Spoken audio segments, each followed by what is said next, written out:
O fato é que na nova aliança, agora o Senhor lhe inscreve dentro do homem a sua vontade.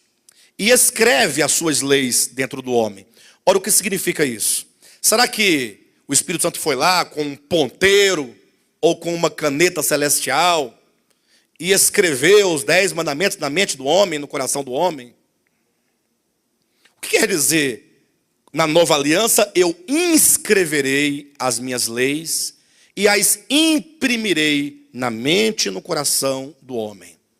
Ora, significa que Deus vai colocar a própria vontade dele dentro de nós. A vontade de Deus se torna então a nossa vontade.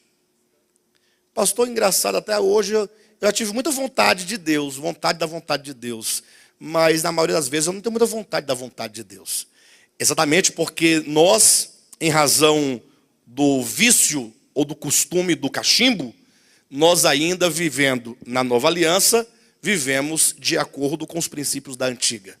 Num esforço descomunal, numa tentativa de alcançar o inatingível, alcançar o que o homem não pode de si mesmo alcançar, aí você quer aplicar os seus próprios esforços numa busca de algo que o homem outrora não conseguiu. E não vai ser agora que ele vai conseguir. Lembra de Romanos capítulo 8, versículo 4? Aquilo que fora impossível à lei, isso fez Deus, enviando o seu Filho, na semelhança de pecado, e feito o pecado por nós, ele destruiu na carne o pecado, a fim de que o preceito da lei se cumprisse em nós. Ou seja, não seremos nós que iremos cumprir o preceito da lei, mas é o preceito da lei que se cumpre em nós. Nós somos alvo do cumprimento daquilo que Cristo realizou. Então ocorre que nós vivemos muitas vezes, vamos pensar em termos filosóficos, no dever fazer, ao invés do dever ser. O ser e o fazer.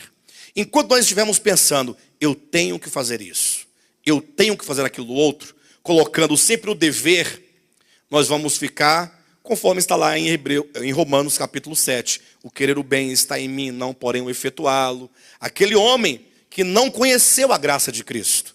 Romanos 7 narra a experiência de um homem, e não de Paulo, mas de um homem fictício, um eu lírico, que é colocado exatamente na transição da lei para a graça. Um homem que antes de conhecer a lei, ele vivia bem, tranquilo, está lá. Antes de vir a lei, eu vivia. Sobrevindo a lei, eu morri. Entrou em desespero. Porque antes do conhecimento, ele estava tranquilo. Porque não tinha um entendimento, não sabia que aquilo que ele fazia feria a santidade de Deus. Quando veio a lei, ele entrou em desespero. Porque quando a lei veio, ele recebeu uma iluminação daquele tempo, suficiente para entender a vontade de Deus para aquele tempo. E agora ele se dispõe a fazer, só que ao tentar fazer o bem, ele encontrava dentro dele uma outra lei que o fazia escravo da lei do pecado e da morte. Aí ele tropeçava e caía, aí ele tentava de novo, tropeçava e caía, ficava num ciclo vicioso de quedas, de tentativas, de desespero, de angústia, até que ele chega a um ponto e fala assim, olha, parei por aqui, não dou conta e ponto final. Miserável homem que sou.